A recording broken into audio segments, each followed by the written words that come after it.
All right. We have another unboxing video for you today. JO Post Pro here, Jefferson Lewis III.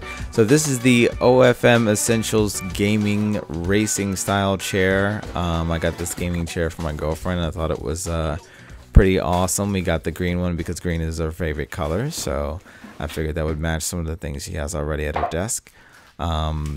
Pretty easy build. It kind of reminds me of, like, you know, the IKEA furniture that you don't exactly need to get tools for. It comes with one of those little hex tools that you see in the case there. Hex tool, I think is what it's called. Maybe it's called something else. I don't know. Leave it in the comments below if you know actually what that tool is called.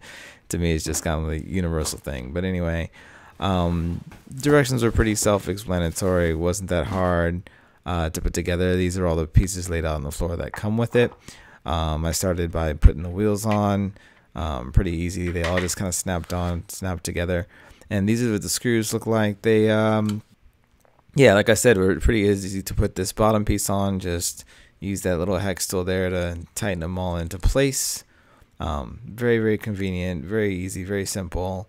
It ended up being pretty comfortable too. When I first put it onto the chair, though, it's gonna feel like it's not all the way down on it, but trust me, it'll lock into place, especially when you go to test it out there. Now, when I did the sides, the little armrest, it was difficult at first, but putting it sideways, I noticed, made it a lot easier. And also, when putting the back on, make sure you don't tighten the screws all the way up the first time. So about half tighten first, and then once you get both sides on, then go ahead and make it firm. So that's a pretty easy put together build for this gaming chair. If you want to see more unboxing videos, I'll leave a playlist in the description and on the video if you're watching on a computer. So again, this is Jefferson Lewis, and keep making the cut.